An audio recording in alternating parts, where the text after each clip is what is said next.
Hello everyone. Today I'm going to elaborate and configure these features of IIS FTP. So let's begin with the user isolation feature.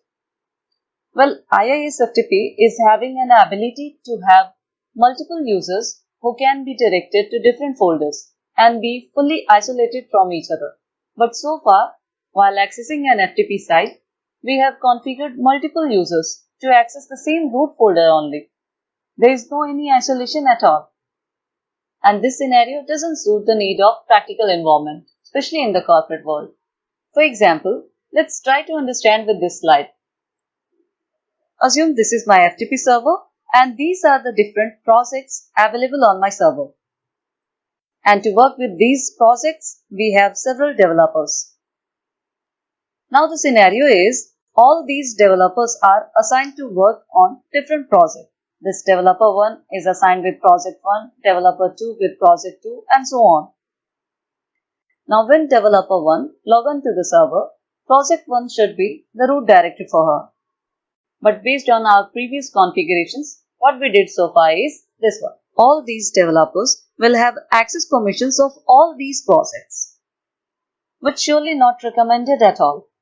It may lead to the security and privacy issues with developers and projects as well. So to fix this, all the developers must be isolated. That is, developer 1 must be configured in such a way so that when she logs onto the server, project 1 should be the root directory for her. As shown here. Now this is the first issue. Let's check another one. If developer 1 is assigned to work with project 1 only, then she should have access of this project 1 directory only. And if she raises a request to access any other project, say project 2, then this request must be discarded. And the same is applied with other developers as well. Thus, all these developers would be restricted to access their assigned directory only. So this was a complete scenario, and this is what we are going to configure now using IIS FTP. This is the brief roadmap of what we are going to configure now. So let's start with the creation of users. And to add users, right click on this start, select computer management, expand this option for local users and groups. Now if you are working with home edition of Windows 10, this local users and groups option you won't find there, as it won't support there. But you can type netplwiz in the run window and you may create users or manage accordingly. Now open users and right click, select new user and say the username is developer1. Name as in Neha. Description let it be. Password.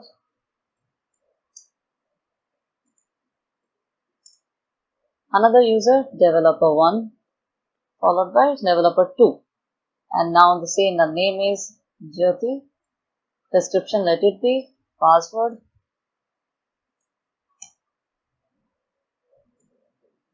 Create. Another developer is 3. Say the name is Mike. Password.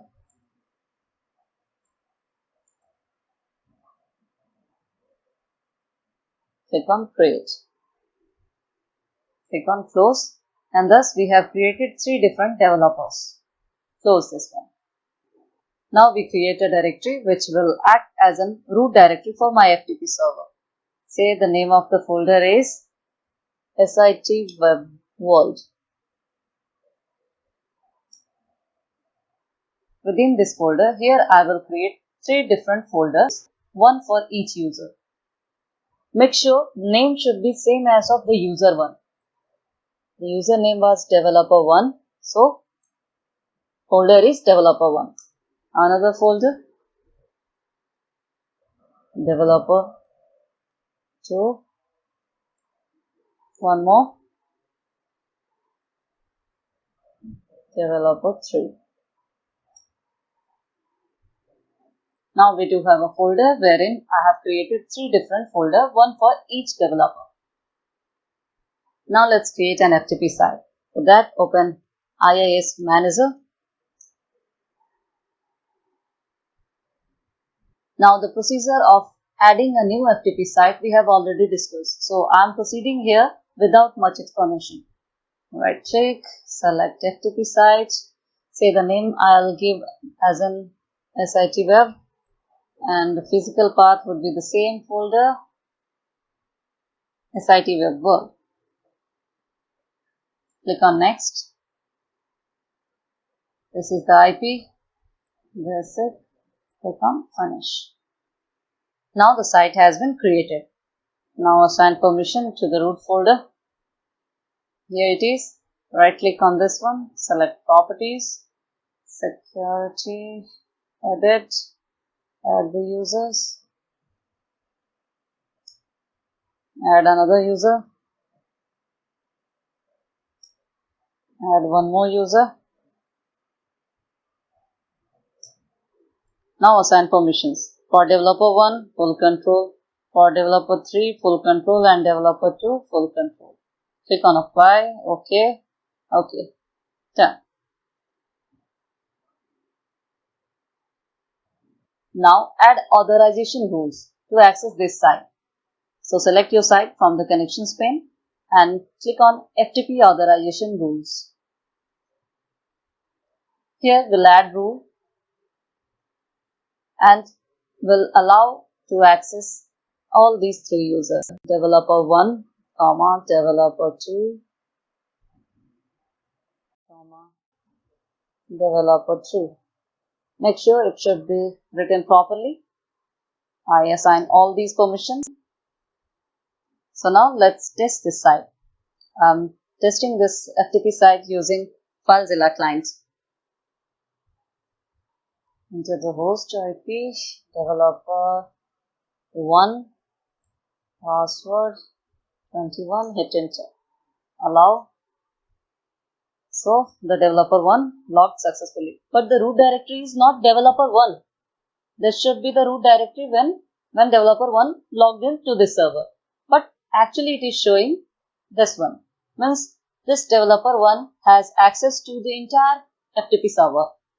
So this is not the scenario which I want to configure. So fix this, open IIS Manager, and here I'll have to do 3 more steps. First, navigate to the root folder of this FTP site, that is on the desktop. This is the folder. Right click on this one, select properties, click on security tab, and look at this. All these 3 users, developer 1, 2, 3, all these are having full access control.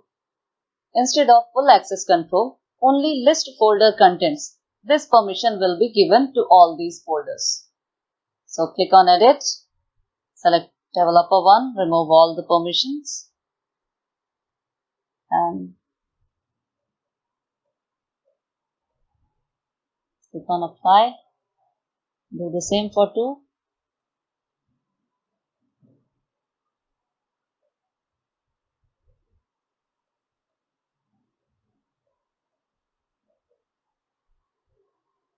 Click on OK. Now open this folder and assign full control permission to all these folders to their respective users. Say for example on this folder developer 1, we need to assign full control permission for developer 1 only. Apply. OK. OK. Do the same for another user.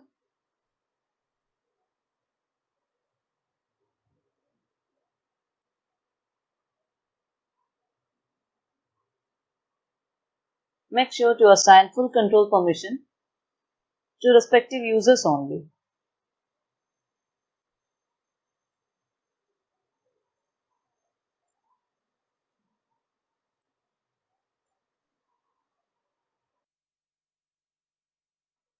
And done. Now open IIS Manager and right click on your site name, select Add Virtual Directory. Give a name local user. Make sure this should be the same name. And in the physical path, navigate to the root folder of this FTP site, which is on the desktop, and this is the folder. Click on OK. Once again, click on your FTP site, select FTP user isolation And this time, select this option, user name directory. Click on apply. Now once again check this one. So on FileZilla.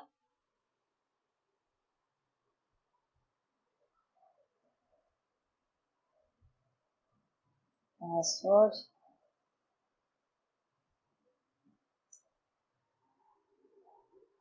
Now let me add few files in each folder so that it will be better to distinguish. So this is my root folder.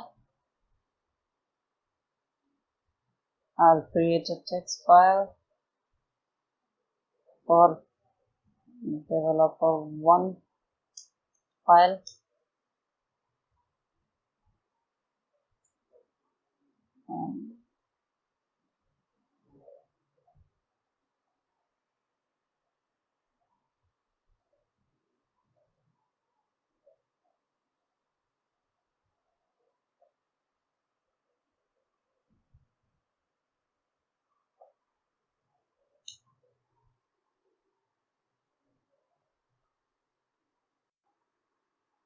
Now let's check with another user, say developer1.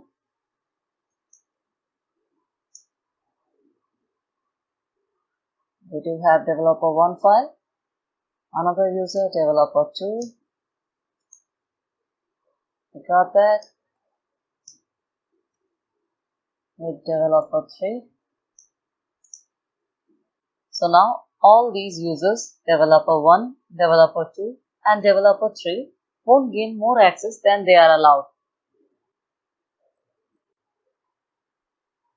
Now let's configure another FTP feature. But before that, let me add few files and folders in the root directory.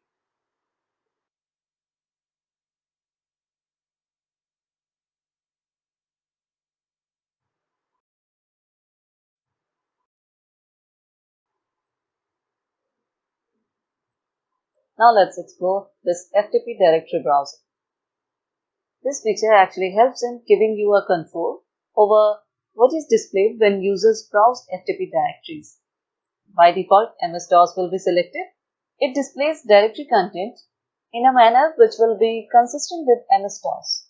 And if you choose Unix, it will show the directory content in a manner which will be consistent with the Unix environment. For a better understanding, let's access this FTP site using command prompt.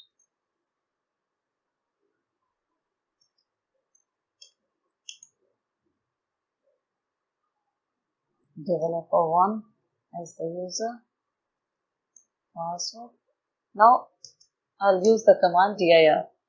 This shows the list of directories and files. And this is the MS-DOS tab.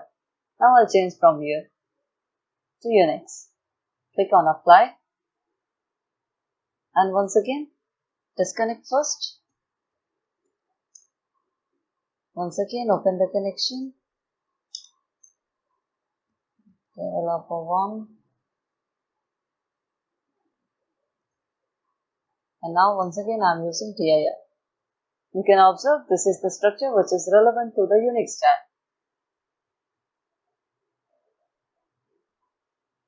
These are the few additional options.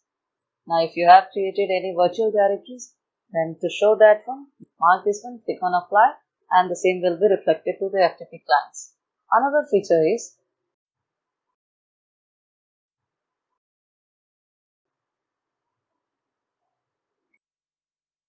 FTP request filtering. This is a security feature that allows ISPs and application service providers to restrict protocols and content behavior. To add a filter based on file name extensions, you can choose any one of these. For example, I'll choose this deny file name extension. And here I'll give the extension .txt. Click on OK. Now what it says that on this FTP server, any file with this extension won't appear in the list. That means if any user logs onto the server, then all these files having extension .txt won't appear in the list. So let's check out this. Before testing, let me show you the folders. This is the root folder, and within that, developer1 folder. As you can observe here, we do have a PDF file, a doc file, and a folder, and rest remaining all these files are with .txt extension only. So now when developer 1 logs onto the server, then all these files having .txt extension won't appear in the list. Let's check out these. Developer 1 password. As you can see,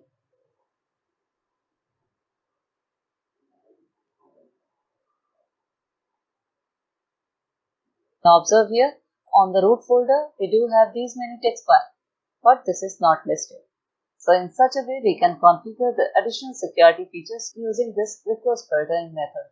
Now the next feature is FTP messages.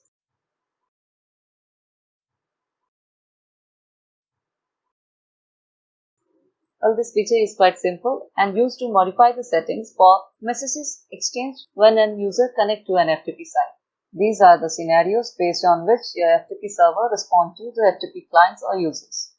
This banner message will be displayed when FTP client first connects to the FTP server. The messages written over here will be displayed when FTP client logged into the FTP server, and the text written within this exit block will be displayed when FTP client log off the FTP server. Your FTP server will have some restriction that limits the number of concurrent users to access your FTP site. Now, whenever the allowed number of connection reach to its limit, then the users waiting in the queue will get this message, whatever you'll write over here. So before adding, let me show you the default one.